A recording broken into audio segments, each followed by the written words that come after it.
అదొక బాణ. ఒక ఉదాహరణకి ఇదొకటి. ఆనందముకు తీపి. తీపి అరటిపండ్లతోనూ కానీ బెల్లంతో చేస్తాం ఈ పచ్చడి. ఇది మనకి ఎప్పుడైనా సరే ఏదైనా ఆనందకరమైన విషయం తెలిసినప్పుడు మనం ఆనందంగా ఉంటాం.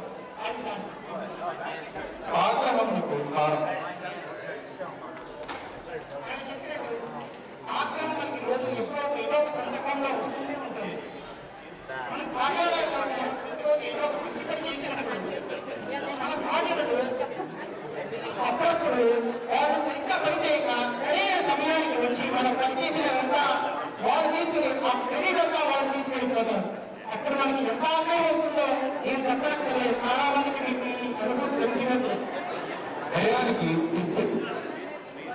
చిన్నపిల్లలు అప్పుడప్పుడు లేచి రాత్రి ఉలిపి పడుతూ ఉంటారు. మేము ఎక్కడ జరిగిన సంఘటనలన్నీ రాత్రి త్వరలోకి వస్తాయి. అదొక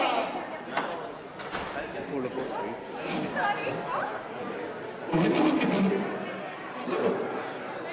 విసుగంటే మనకు ఆఫీస్ నుంచి వచ్చిన తర్వాత కొంచెం సుఖాసుఖాసుగా ఉంటూ ఉంటాం. అప్పుడు మనం ఎంత విసుకుంటామో మన భార్యకి బాగా తెలుసు. అక్కడ మన భార్య సహనానికి ఓర్పుకి నిదర్శనం. ఆశ్చర్యానికి మొదలు. ఆశ్చర్యం అనగా మనకి అనుకోకుండా కొన్ని సంఘటన జరగాలనుకున్న సరైన సమయం జరగకపోతే మర్చిపోతుంది. మళ్ళీ అనుకోకుండా అనుకోని పరిస్థితిలో జరుగుతుంది. అక్కడ ఆశ్చర్యం జరుగుతుంది. మూర్తి గారు చెప్పినట్టుగా ఈ ప్రకృతితో ఉగాది పచ్చడిని మనం తప్పకుండా ఉగాది రోజున స్వీకరించాలి. సో ఈ పద్ధతి ప్రకారం ప్రతి వ్యక్తి జీవితంలో ప్రతిరోజు 6 విధాలైన అనుభవాలు కలిగి ఉంటాయని దీని పరమార్థం అండి. సో ఇంకా మనం పంచాంగ శ్రవణంలోకి వెళ్దాము. ముందుగా మనం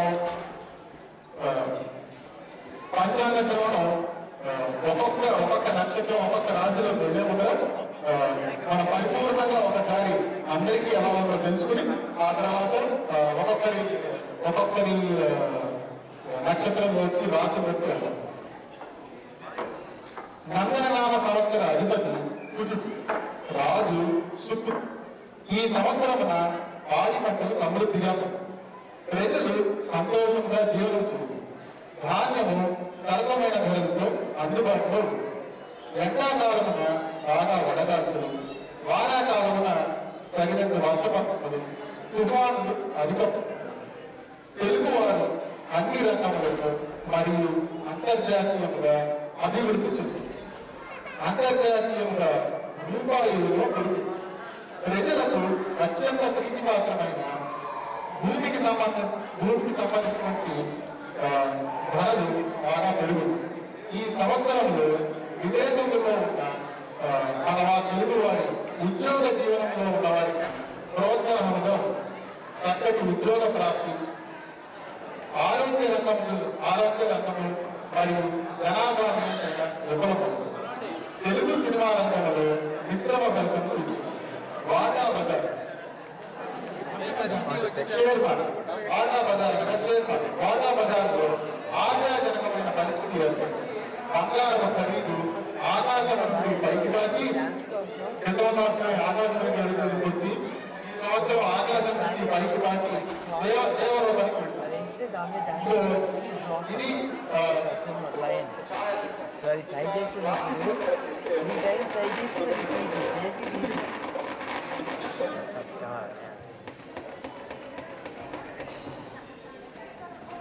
Danger if you have taken and get the gym and that's a weird picture of that house. అందరూ ప్రేక్షకులందరూ మాస్కరాలు వెయిట్ చేస్తున్నట్టున్నారు. వాటి గురించి మనం కాస్త వివరణగా ఆల్రెడీ మీకు తెలిసిందే కానీ మనం ఒకసారి చెప్తాను. మేషరాశి. మేషరాశిలో అశ్విని ధని 1-2-3-4 పాదాలు, కృత్తిక 1వ పాదం. వీరికి ఆదాయం 2, వ్యయం 8, రాజపూజ్యం 1, అవమానం 7. అంటే మీకు ఇప్పుడు మేషరాశి వారికి ఇక్కడ జాగ్రత్తగా ఉండేవాళ్ళని అర్థం. అది కరెక్టే.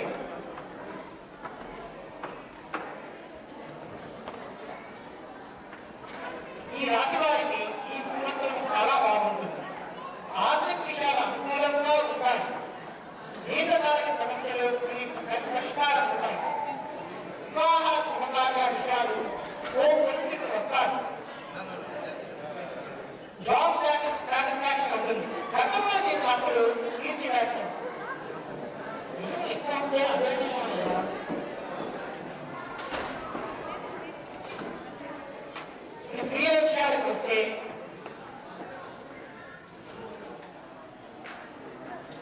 ఈ రాశిలో జన్మించిన స్త్రీలకు ఈ సంవత్సరం ఎక్కువగా అనుకూల ఫలితాలు గోచరిస్తున్నాయి. వివాదాస్పదమైన విషయాలలో వేదపై చేయి ఉంటుంది. సహోదరి వర్గంతో కానీ స్త్రీలతో కానీ విభేదాలు ఏర్పడతాయి. సో మీరు జాగ్రత్తగా ఆడవాళ్ళతో జాగ్రత్తగా మాట్లాడుకోవాలి. జీవిత భాగస్వామితో సర్దుకోపోవడానికి మౌనపారాయణం చేస్తారన్నమాట. విధి లేని పరిస్థితుల్లో కొంతమంది విడిపోవాల్సిన పరిస్థితి ఏర్పడుతుంది.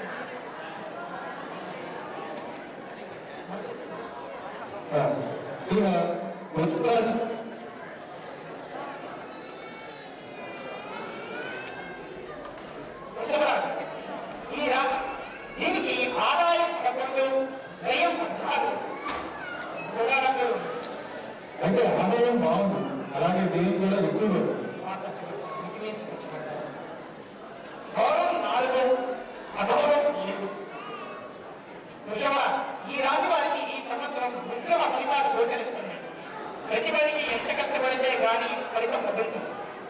జ్యేష్ఠ సంతానం వల్ల చికాకు ఏర్పడుతుంది. ఆర్థిక పరిస్థితి సర్దుబాటుతోనే నడుస్తుంది. కష్టంగా నడుస్తుంది మన జీవితం. మీరు అనుకున్న కార్యక్రమాలు, మీరు అనుకున్న బడ్జెట్ పాటిపోతుంది. వీరి వాటి కోసం ప్రయత్నిస్తే చేసే వారికి సానుకూల ఫలితాలు లభిస్తాయి. మంచి మాట చెప్పాలి. చాలా మంది ఉన్నా అనుకుంటారు అన్నమాట. కావాల్సిన వారు ఉన్నారని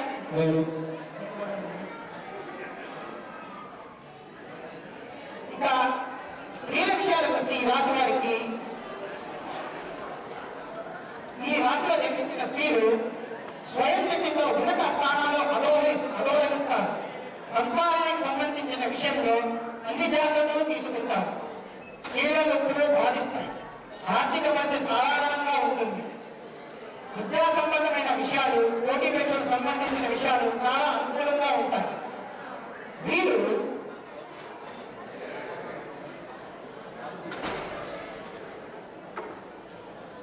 సొంత వ్యక్తుల చేతిలో మోసపోవడం జరుగుతుంది. చాలా ఈ విషయంలో చాలా జాగ్రత్తగా ఉండాలి.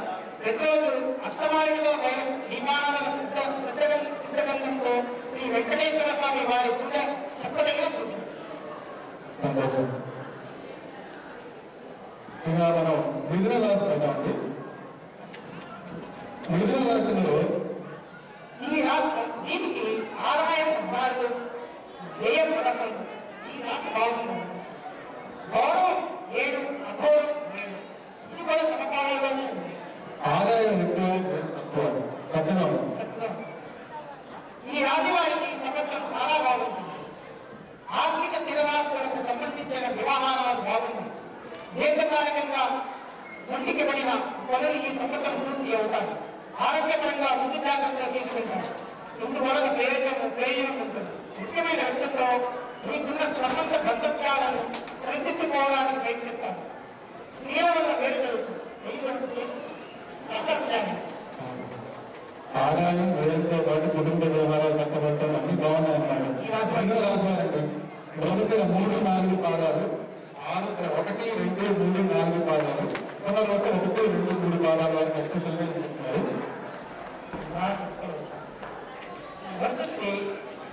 కర్కటక రాశి.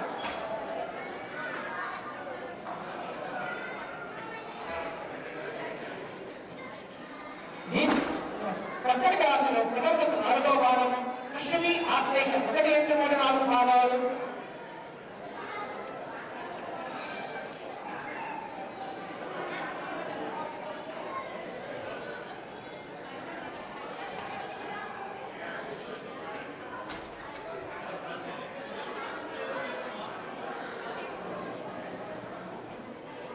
ఈ రాశి వారికి ఆదాయం 8, వ్యయం 11. గౌరవం 3, అగౌరవం 3.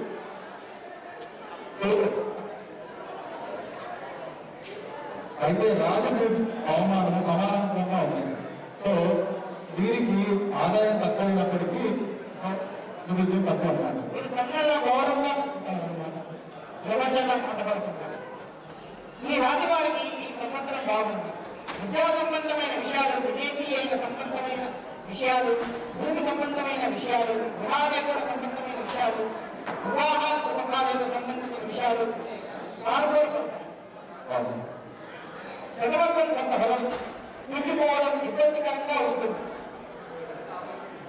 ఇక స్త్రీల విషయాలకు వస్తే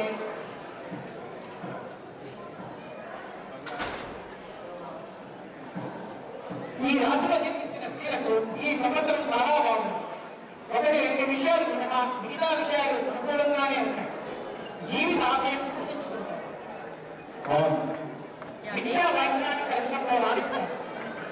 MBA చార్టెడ్ అకౌంట్లు, ఎయిర్ హోస్టెస్లు, టీచర్లు, జ్యుడిషియల్ ఆఫీసులు మొదలైనవన్నీ అనుకూలంగా ఉంటాయి. ఈ రాశి వారు ప్రతిరోజు అష్టమూలిక తైలంతో దీపారాధన చేయండి. ప్రతి శుక్రవారం ఆడవారి కుటుంబంతో లక్షాంతర హక్కులతో శ్రీ మహాలక్ష్మి దేవి చేయండి. అయితే ఇక్కడ దాకా చుట్టుపక్కల ఆడవాళ్ళతో కలిసి కార్యక్రమాలు చూసిన వ్యవహారం ఇప్పుడు ఆడవాళ్ళపై ఇచ్చారా మీకు ఇంకా సింహరాశి కదా అది. సింహరాశి మిథున రాశిలో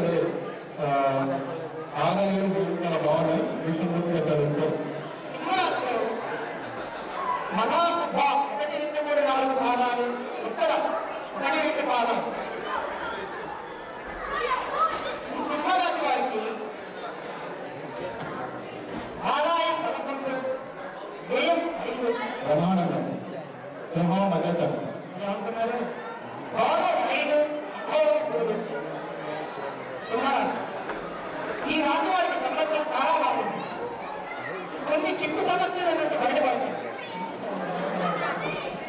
చాలా కాలంగా వేధిస్తున్న సమస్యలు ఎప్పుడు దూరం అవుతాయి. రుణాలు తీరుస్తాయి. కొత్త రుణాలు చేస్తారు. వ్యాపారంలో చిక్కుబడి ధనం చేతికి ఈ వల్ల చెప్పుకోదగ్గది వాటి మేలు జరుగుతుంది.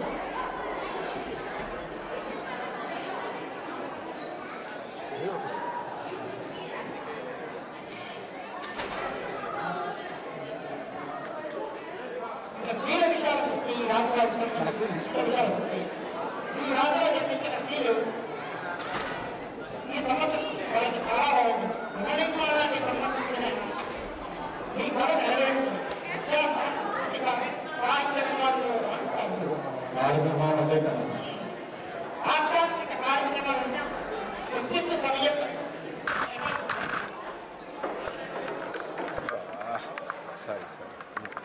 పునర్వివాహ ప్రయత్నాలు చేసేవారు చేస్తారు. రాజకీయ సంబంధమైన పదవులు చూస్తారు. ఆరోగ్యపరమైన విషయంలో జాగ్రత్తలు అవసరం. మీరు ప్రతి శుక్రవారం ఆరావళి కుటుంబంతో మహాలక్ష్మీదేవి పూజ చేయడం చేస్తారు. నిత్య అష్టమూలిగా దేవుళ్ళ వివాహాన్ని చేసుకోవడం చాలా అనుకూలం. ఏ రాశుల వాళ్ళకైతే ఆదాయం లేదు, ఆదాయం ఎక్కువ ఉంది, తక్కువ ఉంటే వారికి మిగతా విషయాలన్నీ చక్కగా అవసరమైనట్టుగా ఉంది.